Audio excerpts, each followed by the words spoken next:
बच्चों नमस्कार। आज हम प्रोबेबिलिटी को कंटिन्यू करेंगे लेक्चर 7 में। तो सबसे पहले हम प्रोबेबिलिटी के लिए एडिशन थ्योरम देखेंगे। आज जिसे हम कहते हैं थ्योरम ऑफ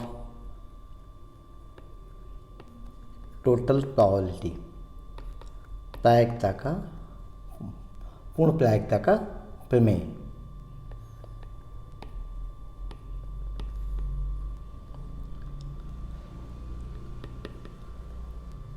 इसको हम कह सकते हैं एडिटिव लॉ ऑफ प्रोबेबिलिटी।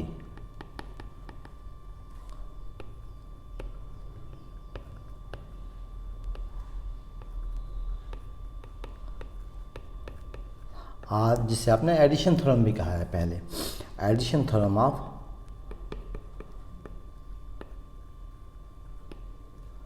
प्रायिकता का योग प्रमेय।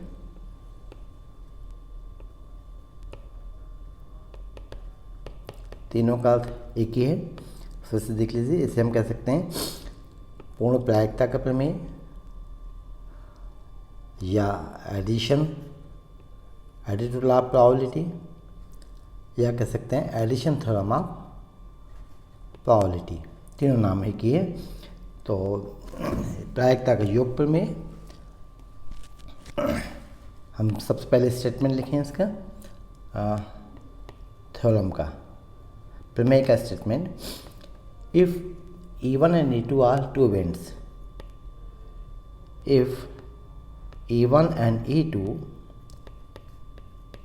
यदि E1 और E2 कोई दो घटनाएं हैं, are any two events, then probability of E1 union E2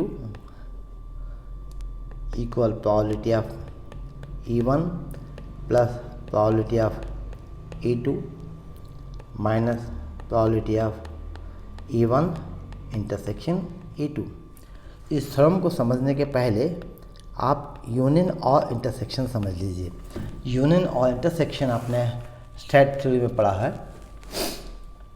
तो ये घटनाएं यूनियन और इंटरसेक्शन में कैसे घटित होती हैं? If the event E happens when E1 and E2 happens, then E is denoted by E1 union E2। मतलब जबकि घटना E1 या E2 में से कोई एक घटित होती है, दोनों भी हो सकती हैं, तब कहते हैं हम कि घटना E1 यूनियन E2 घटित होती है। इसी प्रकार इंटरसेक्शन के लिए कि ए इंटरसेक्शन बी या E1 intersection E2। E1 intersection E2 का मतलब ये है कि कॉमन टू बोथ, दोनों के लिए उभयनिष्ठ। तो E1 इंटरसेक्शन E2 के द्वारा उस घटना को बताया जाता है जो घटना ए और बी, या यहाँ E1 और E2 है तो E1 और E2 दोनों के घटित होने पर घटित होती है। मतलब E1 और इंटरसेक्शन E2 वह घटना है जो E1 और E2 दोनों के घटित होने पर घटित होती है। If the event E happens, then the events E1 and E2 both happens, then the event is E is represented by E1 intersection E2। Okay, तो जब दोनों एक साथ घटित होंगी तब हम कहेंगे E1 इंटरसेक्शन E2 घटना घटित हो रही है। जब दोनों में से कम एक घटित होगी तब कहेंगे हम ये घटना E1 यूनियन E2 घटित हो रही है। तो मान लीजिए ऐसा आपका हमेशा की तरह सैंपल स्पेस लिया हमने, और n है मान लीजिए number of events in sample space, इसको हमने कैपिटल N से बताया। इसी प्रकार जो E1 के लिए फेवरेबल केसेस हैं L माना, E2 के लिए जो अनुकूल परिस्थितियां हैं उन्हें हमने M कहा, और जो दोनों के लिए हैं, मतलब E1 और E2 दोनों के लिए हैं, इसका मतलब जो कॉमन है उसके लिए हमने कहा यह R के इक्वल है। हियर यदि E1 इंटरसेक्शन E1 और E2 if E1 and E2 are mutually exclusive, then E1 intersection E2 equal phi. But if not, यदि नहीं परस्पर अपवर्जी नहीं है तब इनका इंटरसेक्शन फाई नहीं होगा। परस्पर अपवर्जी घटना है, म्यूचुअली एक्सक्लूसिव इवेंट। एक्सक्लूसिव मतलब ये, परस्पर अपवर्जी से मतलब ये है कि जब एक घटना घटित होती है तो दूसरी घटना घटित नहीं होती है, और जब दूसरी घटित होगी तो पहली घटना घटित नहीं होगी। मतलब एक घटना का घटित होना, happening of one prevents the happening of the other. मतलब एक घटना दूसरी घटना को घटित होने से रोकता है। जैसे सिंपल एग्जांपल है, जैसे आप कॉइन टॉस किया, सिंपल कॉइन है ना, दो इवेंट्स हैं, दो सैंपल पॉइंट्स हैं, हेड और टेल। तो यदि हेड को हम E1 घटना कहें और टेल आने को E2 घटना कहें, तो यदि हेड आएगा मतलब E1 घटना घटित होगी तो E2 नहीं होगी, दोनों एक साथ नहीं आ सकते हैं। तो ये भी बहुत अच्छा एग्जांपल है परस्पर अपवर्जी घटनाओं का, म्यूचुअली एक्सक्लूसिव इवेंट्स का। तो here clearly number of favorable cases for E1 union E2 equal L plus M minus R। इसे आप बहुत अच्छे से वेन डायग्राम से भी देख सकते हैं। वेन डायग्राम आपने पहले बनाया है सेट थ्योरी में, तो मान लीजिए E1 एक सेट है और E2 दूसरा सेट है, तो इसको आप सेट थ्योरी से भी बता सकते हैं, वेन डायग्राम से, कि मान लीजिए एज सैम्पल स्पेस है, यूनिवर्सल सेट की जगह एक इवेंट आपने लिया मान लीजिए E1 और दूसरा इवेंट लिया आपने E2। तो इसको चाहें तो आप थोड़ा E2 को और बड़ा बना लें, जिससे कि आपको इंटरसेक्शन वाला पोर्शन ज़्यादा स्पष्ट दिखे। तो ये हमने लिया मान लीजिए E2। तो आप देखेंगे जो शेडेड पोर्शन है ये यूनियन है। किसका यूनियन? इवेंट E1 और E2 का। तो इसे हम कह सकते हैं E1 इंटरसेक्शन E2। कैसे निकालेंगे आप? जैसे E1 मान लीजिए E1 घटना के लिए हम इसको सेलेक्ट करते हैं ग्रीन से, ओके, और E2 घटना के लिए हम सेड येलो दे दें, तो E2 इंटरसेक्शन में भी कॉमन होगा। तो यहाँ देखेंगे जहाँ बहुत से कलर एक साथ मिल रहे हैं, ये हो गया intersection.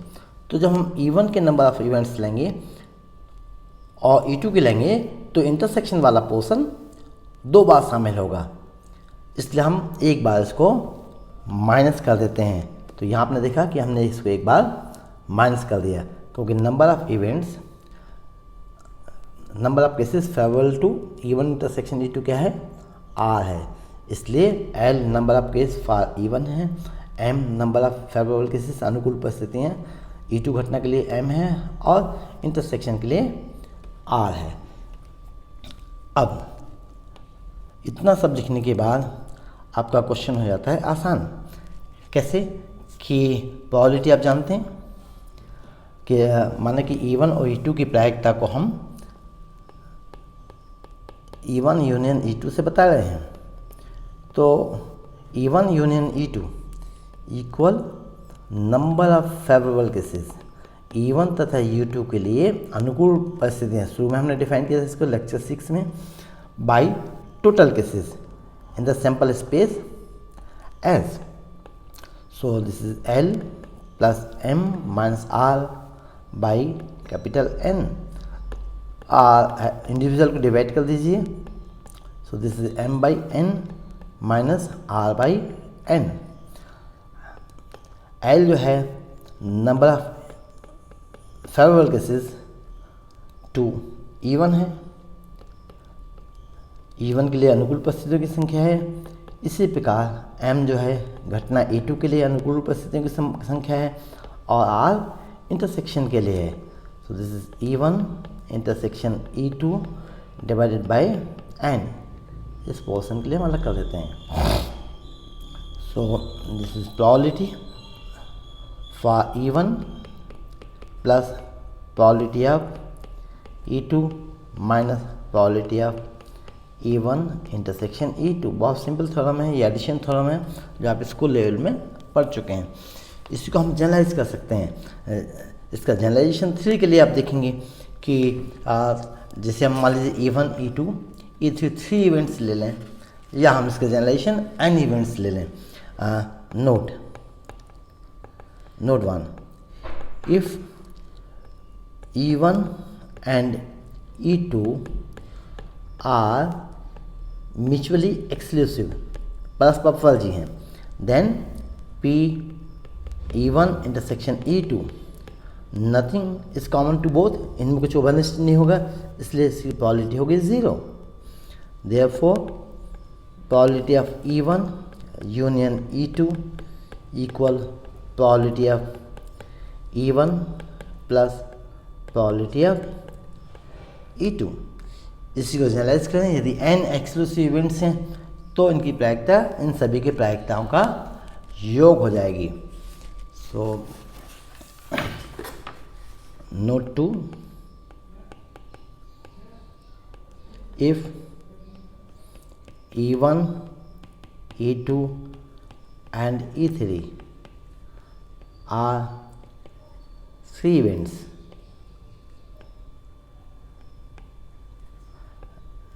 Then first result theorem से हम इसको जनरलाइज कर सकते हैं। Probability of E1 union E2 union E3 equal probability of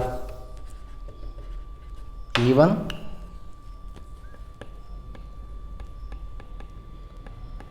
plus probability of E2 plus probability of E3 minus probability of E1 intersection E2 minus probability of E2 intersection E3 minus probability of E3 intersection E1 plus probability of E1 intersection E2 intersection E3। तो ये result आप ही proof कर सकते हैं। कैसे कि यहाँ पर आप इसको एक इवेंट मान लीजिए E1 यूनियन E2 के लिए, और E3 के लिए सेकंड इवेंट मान लीजिए, और थ्योरम अप्लाई कर दीजिए, तो आपको ये रिजल्ट भी आसानी से मिल जाएगा। इसका next theorem,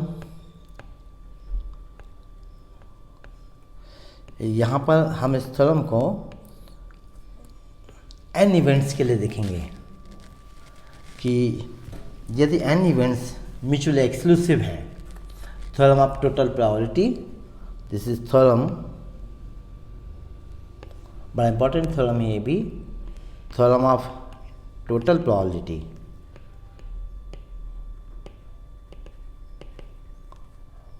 for n mutually exclusive events, मतलब n परस्पर अपवाजी घटनाओं के लिए प्रमेय।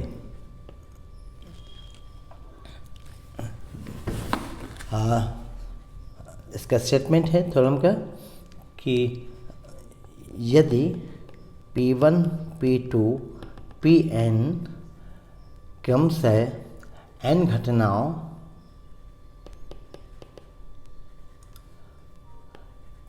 E1 E2 En की प्रायिकताएं हैं,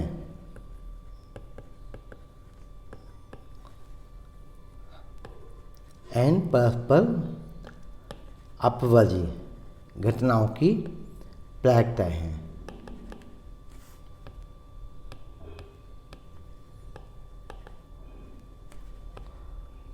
If B1 P2 Pn be respectively the probabilities of n mutually exclusive events, then तो इनमें से एक घटना के घटित होने की प्रायिकता किसी एक की, then the probability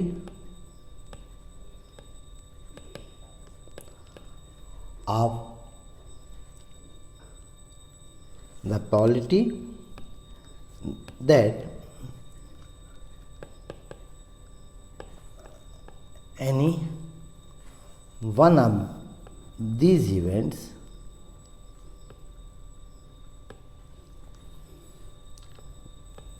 will happen is P1 plus P2 plus P3 and so on plus Pn. फिर से सुन लीजिए, if P1, P2, Pn be respectively the probabilities of n mutually exclusive events, then the probability that any one of these events will happen is P1 plus P2 plus and so on Pn. यदि P1, P2, Pn क्रमशः परस्पर अपवादी n घटनाओं के घटने की प्रायिकता हों, तो इन n घटनाओं में से किसी एक की घटने की प्रायिकता P1 plus P2 plus Pn plus and so on Pn होती है। प्रूफ ये भी सिंपल थ्योरम है कि जैसे आपको मालूम है कि probability of E1 equal P1, probability of E2 is P2 and so on, probability of En equal Pn. तो probability डेफिनेशन है कि probability of any event EI equal किसी घटना EI के लिए प्रायिकता, घटना EI के लिए अनुकूल परिस्थितियाँ बटे कुल परिस्थितियाँ। तो हम लिख सकते हैं कि किसी भी घटना EI के लिए number of favourable cases event EI के लिए जो अनुकूल परिस्थितियाँ हैं वह होंगी n into probability of EI, that is P1 into n। PI के लिए हम यहाँ लिख लेते हैं, चूँकि हम बात कर रहे हैं जनरल इवेंट EI की, इसलिए हम लिखेंगे PI इंटू n। तो कुल अनुकूल परिस्थितियाँ ओके कि जो आपको total number of favourable cases होंगे, मान लीजिए कंबाइंड इवेंट के लिए हम ले लेते हैं कि E मान लीजिए कंबाइंड इवेंट है, या ऐसा कहते हैं आप कि चूंकि इवेंट्स म्यूचुअली एक्सक्लूसिव है, since events are mutually exclusive प्लस अपवादी हैं, so therefore P1n plus P2n plus and so on Pn are the number of occasions in which any one of n events can happen। तो मान लीजिए किसी भी घटना के घटित होने के लिए, इनमें से किसी भी घटना के घटित होने के लिए हम संकेत रूप में घटना को E से बताते हैं। तो ये E जो NE हो जाएगा, नंबर ऑफ फेवरेबल केसेस हो जाएगा कि अनुकूल परिस्थितियाँ हो जाएंगी कि जो आपके इवेंट्स आर म्यूचुअली एक्सक्लूसिव हैं, चूँकि पास प्रोबेबिलिटी हैं, तो P1n plus P2n plus Pn इन n घटनाओं में से किसी एक के घटित होने के लिए कुल अनुकूल परिस्थितियाँ हो जाएंगी। और total cases are capital N, therefore probability of E is अनुकूल परिस्थितियाँ E के लिए, E मतलब किसी भी एक घटना के घटित होने के लिए, बाई टोटल केसेस। तो P1n plus P2n plus and so on Pn by capital N। Individual को डिवाइड करेंगे तो ये मिलेगा आपको P1 plus P2 and so on plus Pn। तो n यदि परस्पर अपवादी घटनाएं हैं तो n घटनाओं में से किसी भी घटना E1 के या E2 के कॉमन लगाया और En के, यही आपका है PE।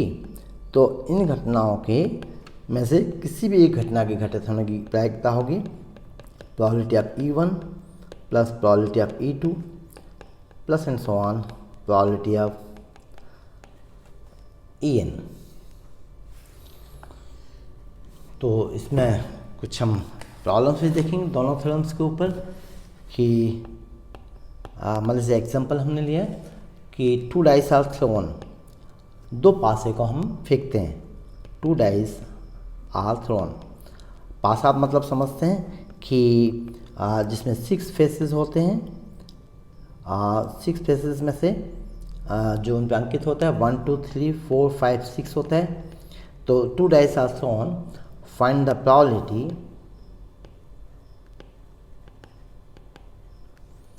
that the sum of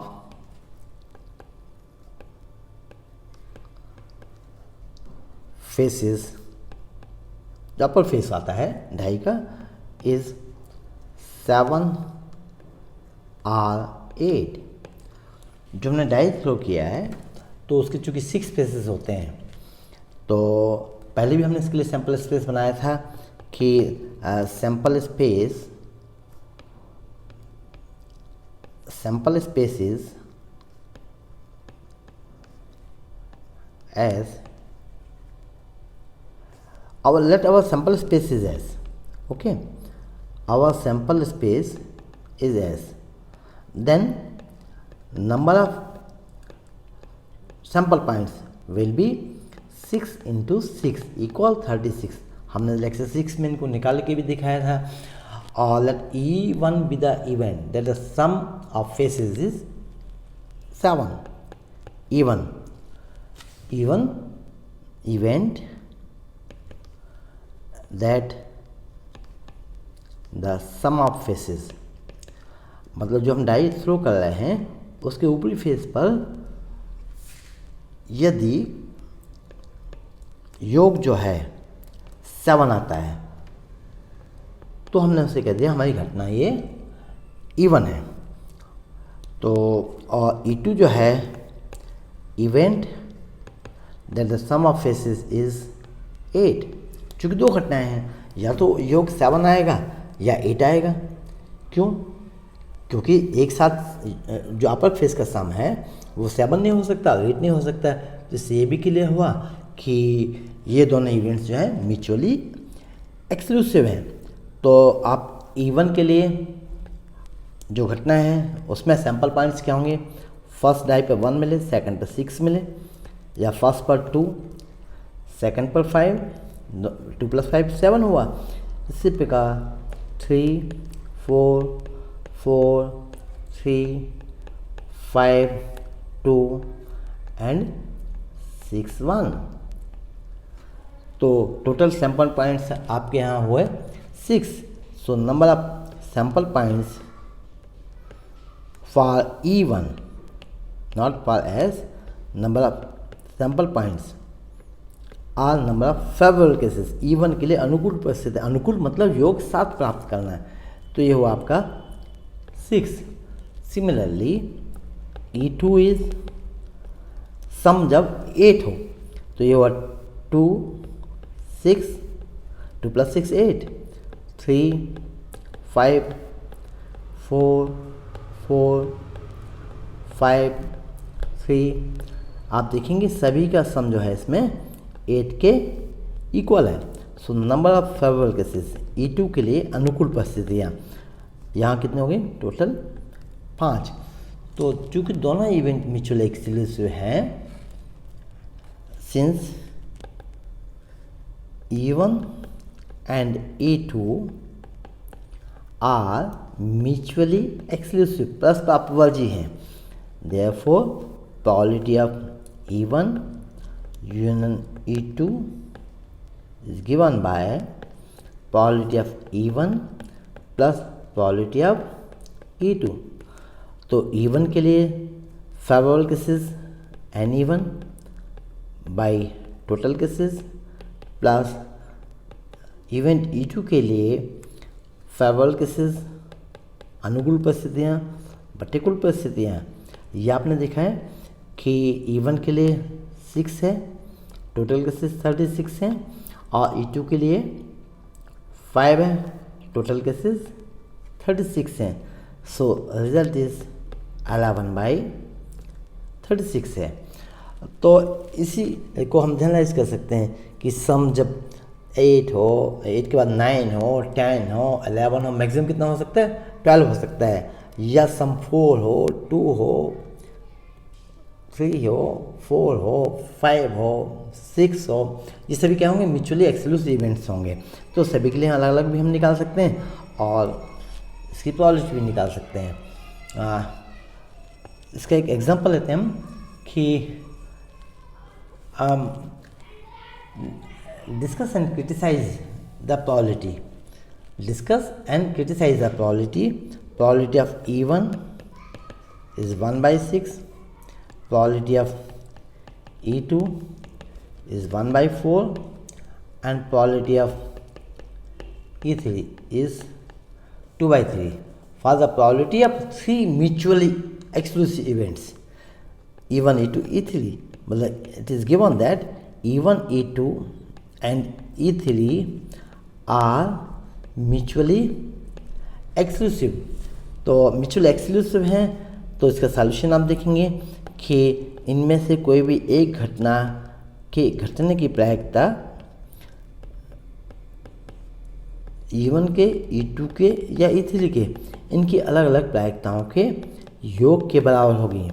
probability of E1 plus that of E2 plus that of E3, इनकी अलग अलग प्रायिकताओं के योग के बराबर। तो ये हुआ 1/6 प्लस 1/4 प्लस 2/3। इसी को आप लिख सकते हैं 1/12, चूँकि कॉमन मल्टीपल क्या है इनका, लीस्ट कॉमन मल्टीपल 12 है, तो यहाँ 3/12 और यहाँ आप लिख लें 8/4 से मल्टीप्लाई किया 8/12। तो 1/4 को हमने मल्टीप्लाई किया 3 से, तो 3/4। यहाँ हमने 2 से मल्टीप्लाई किया 1/6 को, तो we have to write 2/12।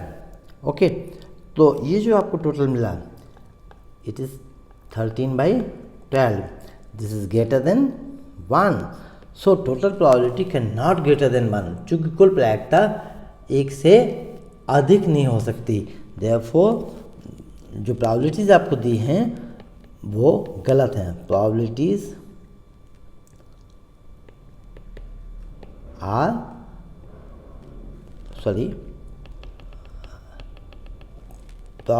Are wrong. जो आपको जो प्रायिकताएँ दी गई हैं वो गलत हैं। इसके अलावा कुछ और हम अच्छे क्वेश्चंस देखना चाहेंगे, लेकिन उसके पहले आपने एक थ्योरम और पहले पढ़ी हुई है, मल्टीप्लिकेशन थ्योरम। मल्टीप्लिकेशन थ्योरम मतलब प्रायिकता का गुणात्मक नियम या मिश्र प्रायिकता का प्रमेय, या जिसको आप संयुक्त प्रायिकता का प्रमेय कहा है, मल्टीप्लिकेशन लॉ ऑफ प्रोबेबिलिटी और theorem of compound probability. Multiplicative law of probability.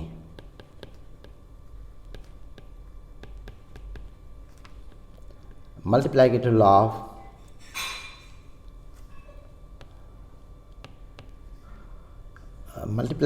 Of probability.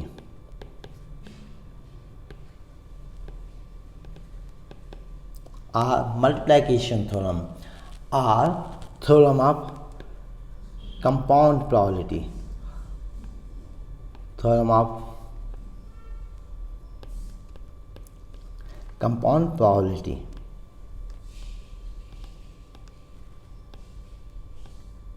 Okay, और मल्टीप्लिकेशन थ्योरम ऑफ प्रोबेबिलिटी, सभी नाम एक ही हैं। मल्टीप्लिकेशन थ्योरम ऑफ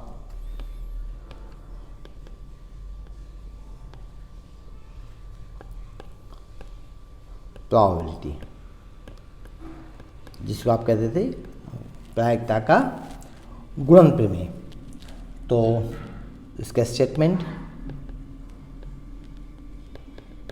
जो आपको थ्योरम्स पूछी जाती है कभी एग्जाम में, तो यही कहा जाता है कि स्टेट एंड प्रूफ। तो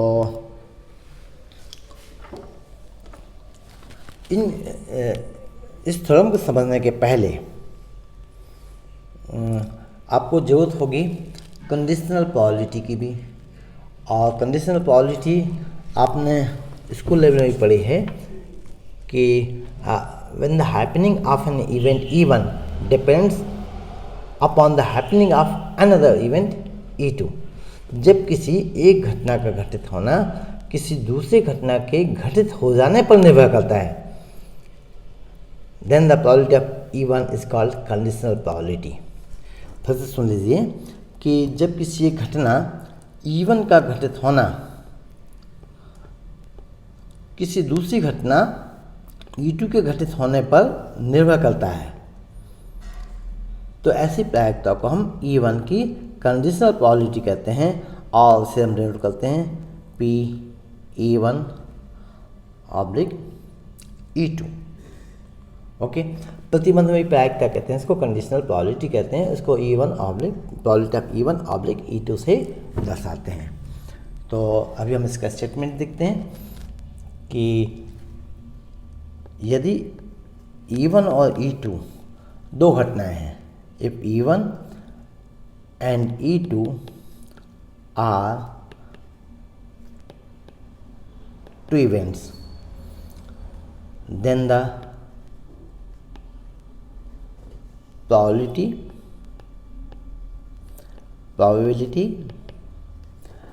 that both will happen, मतलब दोनों के घटित होने की प्रायिकता, एक साथ घटित होने की, साइमल्टेनियसली, तो उनके एक साथ घटित होने की प्रायिकता, दोनों प्रायिकता, एक की प्रायिकता और दूसरे के कंडीशनल प्रायिकता के गुणनफल के बराबर होगी। Is the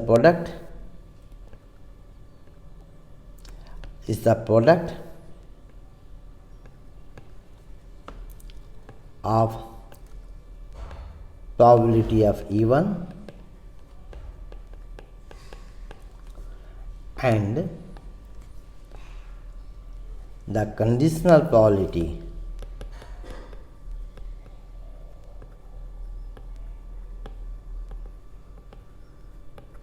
of E2 when E1 has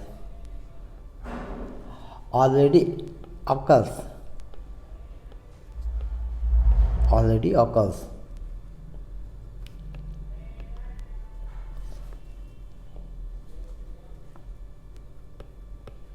are already occurred, मतलब जो घटना पहले ही घटित हो चुकी हो, that is probability of E1 intersection E2 equal probability of E1 into probability of conditional probability of E2। फिर से देख लीजिए कि आपको लगा होगा स्टेटमेंट लंबा होता है, ऐसा नहीं। आप किसी मैथमेटिक्स किसी भी थ्योरम को देखें तो जो आपको प्रूफ करना है उससे आप स्टेटमेंट बना सकते हैं। जैसे अब आपको यहाँ दिख रहा है, जो हमने अंडरलाइन किया येलो से, कि E1 E2 इवेंट्स हैं, E1 और इंटरसेक्शन E2 इनके एक साथ घटित होने की प्रायिकता है, E1 P1 E1 की प्रायिकता है, और E2 ऑब्लिक E1 यह E2 की कंडीशनल प्रायिकता है।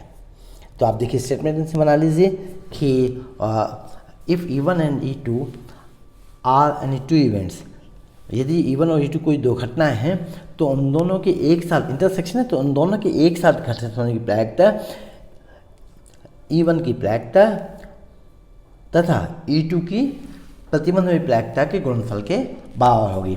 यहाँ आप देख सकते हैं कि P E1 intersection E2 is same as, इनका रोल बदल दें हम, E2 इंटरसेक्शन E1 कर दें, E1 की जगह E2 कर दें, E2 की जगह E1 कर दें, तो राइट हैंड साइड में देखिए आप E1 की जगह E2 हो जाएगा, और यहाँ आपका P E1 इंटरसेक्शन E2 हो जाएगा।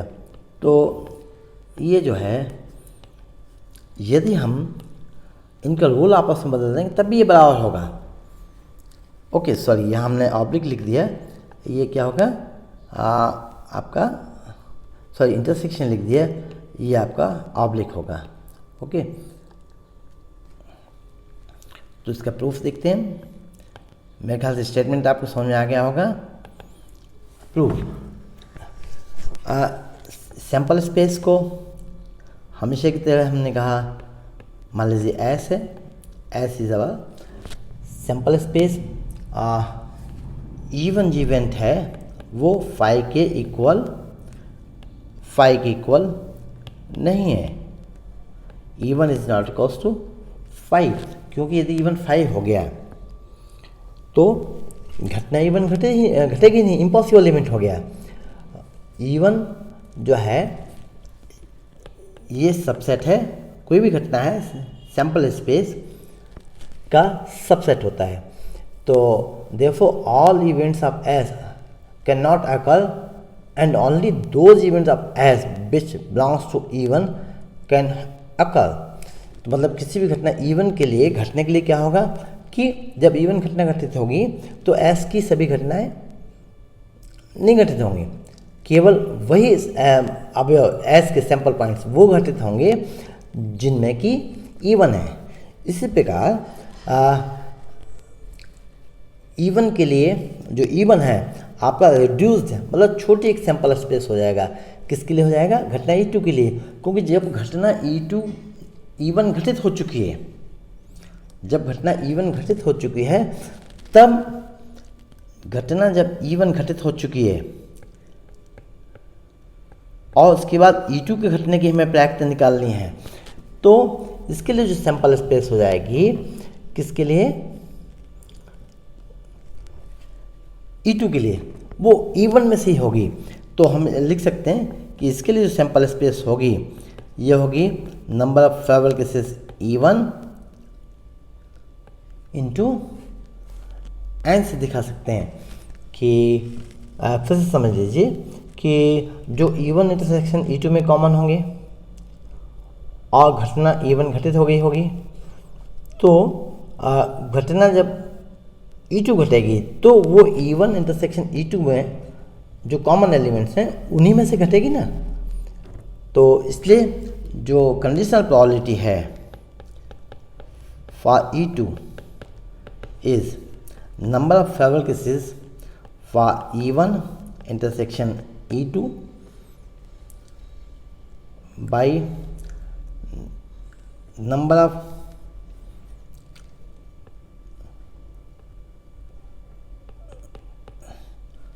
Favourable cases for E1। इन दोनों को हम n से डिवाइड कर दें, न्यूमरेटर और डिनोमिनेटर को, तो ये मिलेगा आपको probability for E1 intersection E2 by probability of E1। So this implies probability of E1 intersection E2 equal, इसको 1 को हम थोड़ा ठीक कर देते हैं, वो आर जैसे लगा सा है, probability for E1 into probability of E2, sorry conditional probability for E2। इसी E1 E2 को आप चेंज कर दें, इंटरचेंज कर दें, तो आपको जो येलो से लिखा हुआ है वो आपको सेकंड लाइन मिल जाएगी। ओके, तो यहाँ में हालांकि इसकी आवश्यकता नहीं पड़ी रिड्यूस सैंपल स्पेस की, तो यहाँ से आप इसको कैंसिल कर सकते हैं। कि फिर से हम देखें कि घटना E1 जब घटित हो चुकी है तब घटना E2 घटित होगी, तब हम कहेंगे कि E2 की कंडीशनल प्रोबेबिलिटी है। तो ये कंडीशनल प्रोबेबिलिटी के लिए आवश्यक है कि कोई घटना जिसके लिए हम कंडीशनल प्रोबेबिलिटी निकाल रहे हैं उसके पूर्व की घटना घटित हो गई। तो इस स्थिति में क्या होगा कि जो रिड्यूस सैंपल स्पेस जो हो जाएगी E2 के लिए जो रिड्यूस सैंपल स्पेस हो जाएगी वह केवल E1 में जो उपस्थित अवयवों की संख्या है उनके बराबर होगी। अब मान लीजिए E1 E2 यदि इंडिपेंडेंट है, if E1 and E2 are independent events.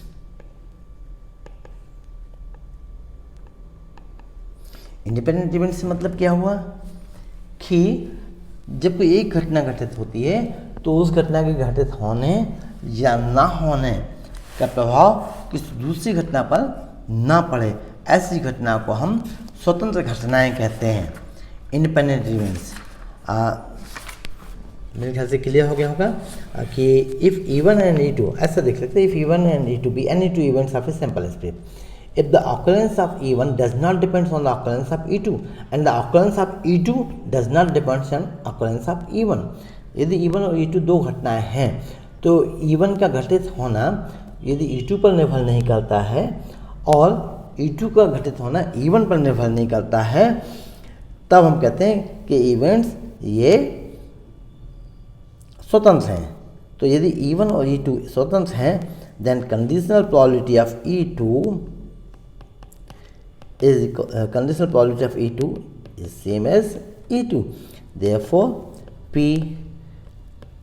E1 intersection E2 equal P E1 into P E2, मतलब दोनों घटनाओं के एक साथ घटित होने की प्रायिकता इनकी अलग अलग प्रायिकताओं के गुणनफल के बराबर होगी। ओके, तो यदि मान लीजिए इस प्रकार की n घटनाएं, इसको नोट 1 कह देते हैं, नोट 2, यदि इस प्रकार की n घटनाएं हैं, E1 E2 En n घटनाएं हैं और इनकी जो प्रायिकताएं हैं, probability of EI equal PI, I equal 1 2 3 to n, तो इन घटनाओं में से किसी भी,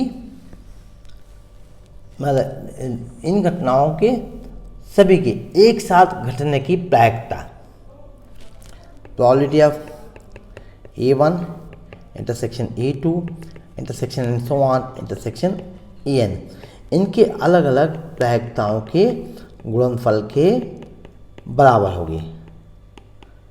जिस 2 के लिए देखा था, ये जनरलाइजेशन एन इवेंट्स के हैं। नोट 3, ये इनके एक साथ घटित होने की घटनाएं हैं। अब इनमें से कोई भी घटना घटित ना हो, all of this feeling, all of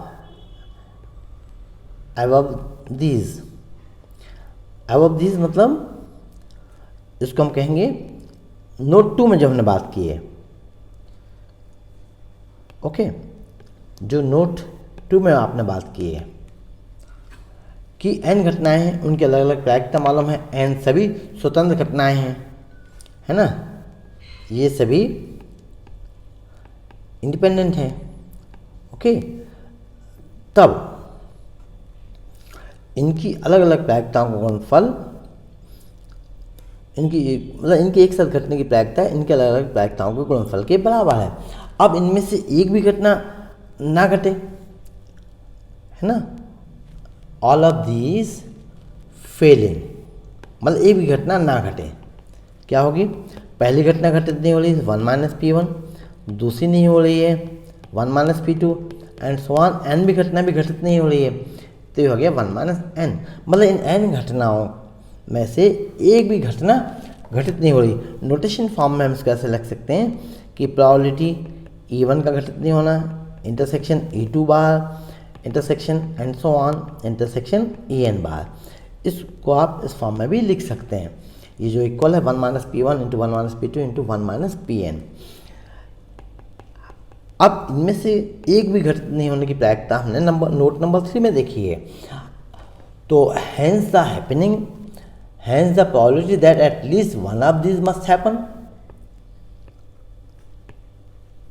hence the probability that at least one of these must happen is equals to 1 minus, भाई एक भी घटित नहीं हो रही है और कम से कम एक घटित हो, इसलिए टोटल प्रोबेबिलिटी 1 में से हम इसको नोट 3 में जो है इसको माइनस कर देंगे। तो इन n घटनाओं में से कम मतलब एक घटना के घटित होने की प्रायिकता आपको प्राप्त हुई। तो बच्चों ये हमारी कुछ थ्योरम्स थी जो पहले भी आपने पढ़ा हुआ है। इसके अलावा बेस थ्योरम भी है, बेस थ्योरम को भी हम अगले लेक्चर में कवर करेंगे। Okay, thank you very much बच्चों।